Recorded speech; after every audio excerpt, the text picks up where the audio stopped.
انا عايز كل الناس تشير الفيديو ده، عايزين نشير كل الفيديو ده عشان كل الناس تعرف الاولاد نادي الزمالك بيطفشوا من النادي. امام عاشور كلم كهربا قال له انا عايز العب في الاهلي، انا امنيه حياتي العب في الاهلي. وطبعا كهربا راح بلغ الكلمتين للكابتن محمود الخطيب. الكابتن محمود الخطيب قال له تنور يا امام، قول له يا كهربا بيتك، النادي الاهلي بيتك وبيت كل لعيب راجل. طب احنا نعمل ايه؟ احنا ليه اللعيبه بتاعتنا خاينين يا ضاضه؟ اللعيبه بتاعتنا خاينين ليه؟ هو العيب في الزمالك ولا احنا اللي معرفناش نربي؟ احنا نادي الزمالك معرفناش نربي، اللعيبه كلها بتبيعنا. اول امبارح سيف جعفر باعنا وراح بيراميدز، وقبليه ابن اسامه نبيه، والنهارده امام عاشور نفسه يروح الاهلي ويلعب في النادي الاهلي. احنا لعيبه بتخوننا ليه؟ احنا اللعيبه بتخوننا ليه؟ عشان احنا نادي خاينين؟ عشان احنا نادي فلوسنا حرام؟ ما تعرفش في ايه؟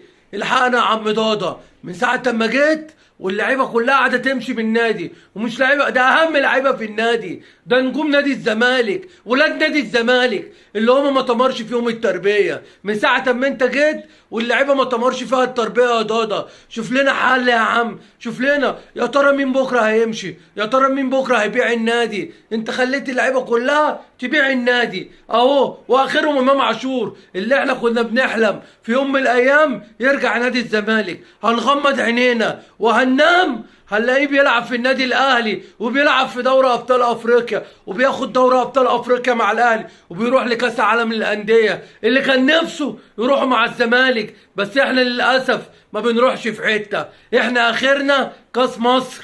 كاس مصر الحقنا يا عم ضاضه، الحقنا. اللعيبه كلها بتهرب وتسيبنا، انت السبب، انا بحملك المسؤوليه. ولاد نادي الزمالك كل يوم واحد بيضيع ورا التاني، كل يوم واحد بيضيع ورا التاني. انا عايز كل الناس تشير الفيديو ده، عايزين نشير كل الفيديو ده عشان كل الناس تعرف الاولاد نادي الزمالك بيطفشوا من النادي. الناس اللي اتربت جوه النادي، اللي اتصرف عليهم، اللي كانوا فراخ في مدرسه الكوره، اللي كانوا فراخ في مدرسه الكوره، كله باع النادي، كله باع النادي. عايزين يختموا حياتهم، عايزين يروحوا كاس العالم للانديه، عارفين لو قعدوا مليون سنه يلعبوا في نادي الزمالك مفيش كاس عالم للانديه. في بطولة ضوء الشماسي، في الدورة الرمضانية، في الكونفدرالية، السنة دي في الكونفدرالية، كنتوا اقعدوا والعبوا الكونفدرالية. خلاص خربت على النادي، خلاص خربت يا عم ضاضة. انت شوف لنا حل في القصة دي، شوف لنا حل في القصة دي يا عم ضاضة. لعيبة الزمالك كلها تفشل وانت السبب.